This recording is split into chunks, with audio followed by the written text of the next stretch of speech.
Welcome to academy. जी student, हमारा course चल रहा है टेलीकॉम नेटवर्क फंडामेंटल का।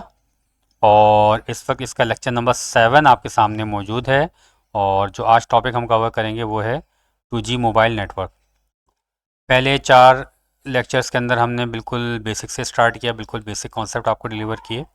फिर लेक्चर नंबर 5 से हमने सेलुलर आर्किटेक्चर स्टार्ट कर दिया। लेक्चर नंबर 6 के अंदर आपको मैंने 1G मोबाइल नेटवर्क समझाया था। आज लेक्चर नंबर 7 के अंदर 2G मोबाइल नेटवर्क। इसी तरह कंटिन्यू करते हुए हम लेक्चर नंबर 8 के अंदर हम देखेंगे 3G मोबाइल नेटवर्क। इसी तरह पूरा कोर्स कवर करूँगा तकरीबन 50 टू 60 वीडियोज़ के अंदर। ओके जनाब, जो लास्ट लेक्चर नंबर 6 के अंदर हमने 1G आर्किटेक्चर पढ़ा था उसका थोड़ा सा क्विक रिव्यू मैं आपको देता हूँ। देखिए 1G आर्किटेक्चर जो हमने पढ़ा था वो बिल्कुल बेसिक सा आर्किटेक्चर था। और मैंने आपको ये बताई थी बात कि भाई 1G आर्किटेक्चर को हम मेनली 3 पार्ट्स में डिवाइड कर सकते हैं। एक को हम कहते हैं मोबाइल स्टेशन, एक को हम कहते हैं बेस स्टेशन और एक को हम कहते हैं मोबाइल स्विचिंग सेंटर। ये जो आपका मोबाइल फ़ोन या मोबाइल डिवाइस को हम कहते हैं मोबाइल स्टेशन। इसका काम किया कॉल को इस्टेब्लिश करवाना, कॉल को इनिशिएट करवाना और आपकी वॉइस को जो है इलेक्ट्रिकल डेटा में कन्वर्ट करके रेडियो पे ट्रांसमिट कर देना। तो ये आपका एमएस का काम है ये। और इसी तरह कॉल रेडियो सिग्नल रिसीव करके उसको दोबारा वॉइस में कन्वर्ट कर देना, ये आपका एमएस यानी मोबाइल स्टेशन का काम है। अब ये रेडियो कनेक्टिविटी फराहम करना, ये किसका काम है? ये काम है आपका बेस स्टेशन का। ये आपके मोबाइल डिवाइसेस को जो है मोबाइल स्टेशन को रेडियो कनेक्टिविटी फराहम करता है और डेटा को जो है मोबाइल स्टेशन से लेके एमएससी तक ट्रांसमिट करवाता है ये। थर्ड पार्ट जो है हमारे पास वो है mobile switching centre MSc. MSc जो है इस पूरे नेटवर्क में मेन पार्ट है, उसका ब्रेन के तौर पे काम करता है वो।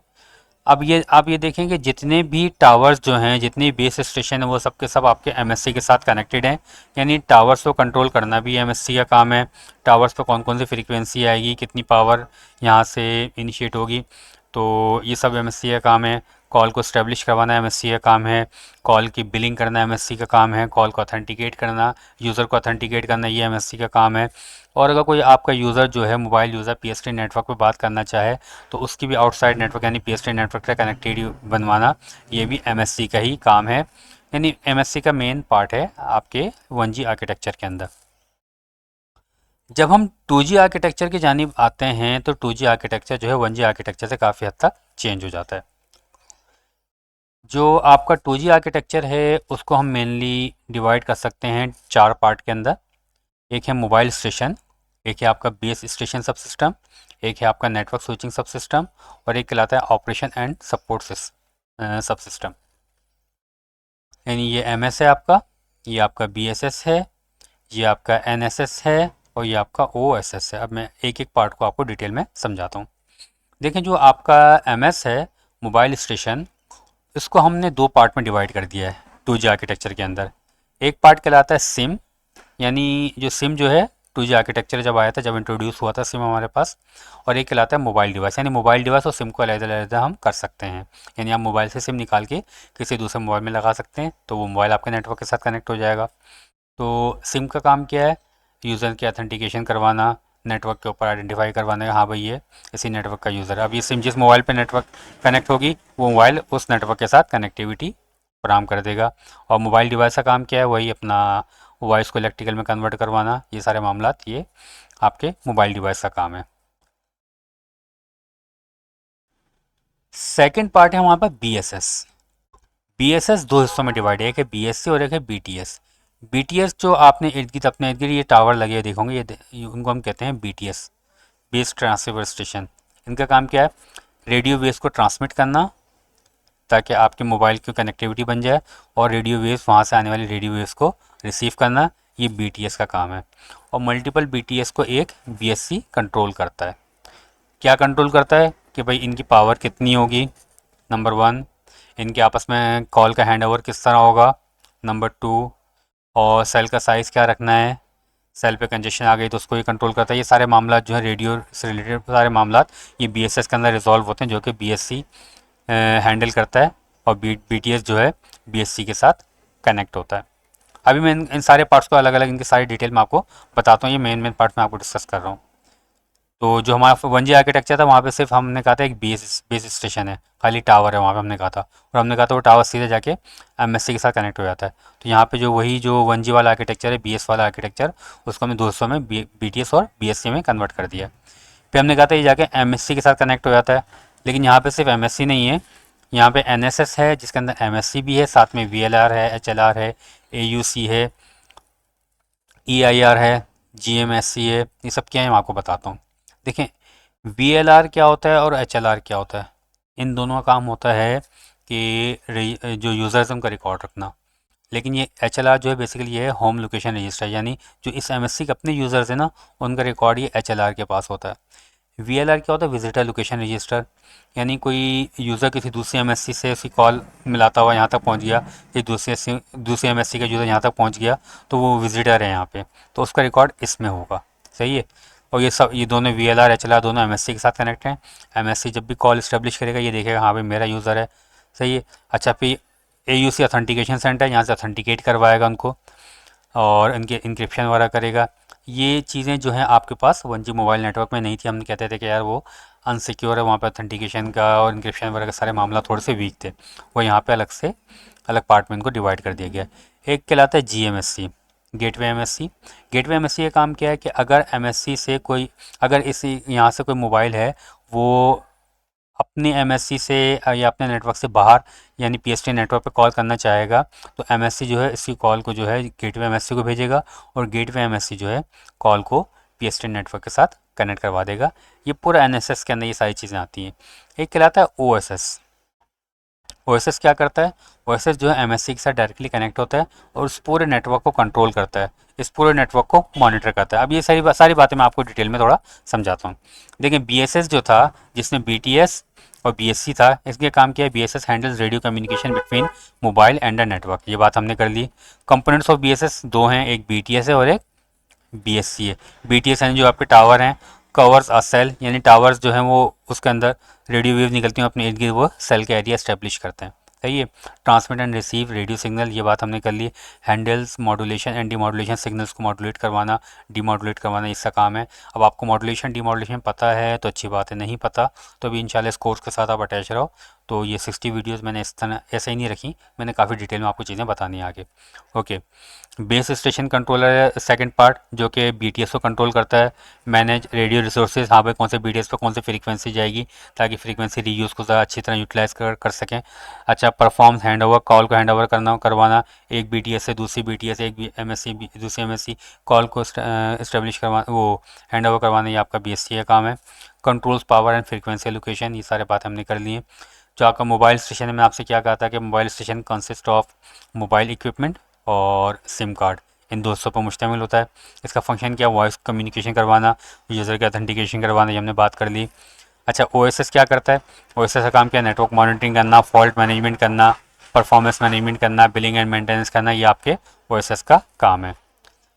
सबसे अहम काम जो है इस आर्किटेक्चर के अंदर वही NSS का है, जिसके अंदर आपका MSC मौजूद है।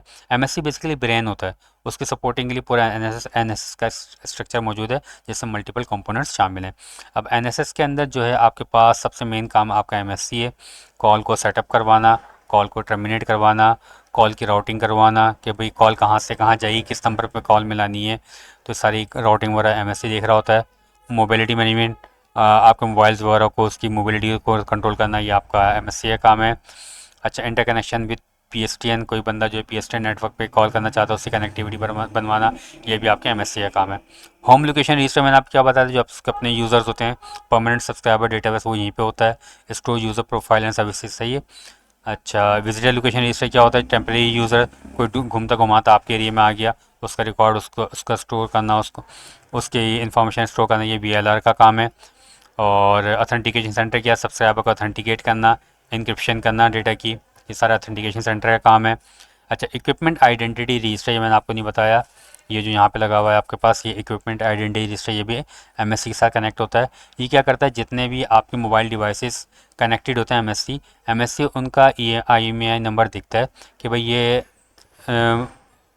जिस तरह आपने, जैसे पाकिस्तान की हम बात करें, PTS से मोबाइल जो है अप्रूव कराना पड़ता है, कोई बाहर से मोबाइल आता है, क्यों, ताकि क्योंकि वो जो उसका IMEI नंबर होता है जो कि हर मोबाइल की अपनी एक आइडेंटिफिकेशन होती है, वो यहाँ पे ब्लॉक होता है, तो उसको यहाँ पे खुलवाना होता है ताकि आपके नेटवर्क को पता चले कि यार कौन से डिवाइस को कनेक्टिविटी देनी है और कौन से डिवाइस को कनेक्टिविटी नहीं देनी है। अब ये चीज़ें वहाँ पे इस्तेमाल होती हैं जहाँ पे कोई मोबाइल चोरी हो जाता है, कोई मामला हो जाते हैं, तो वहाँ पे IMEI ब्लॉक कर देते हैं।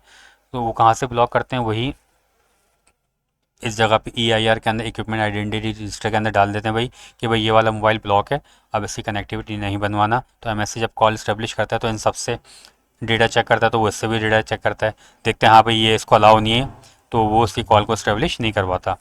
सही है। अच्छी, ये सारी बातें हमने कर ली। अब जो 2G आर्किटेक्चर है हमारे पास, वो बेसिकली इंट्रोड्यूस हुआ था 1990s के अंदर, डिजिटल कम्युनिकेशन के लिए स्टार्ट हुआ ये।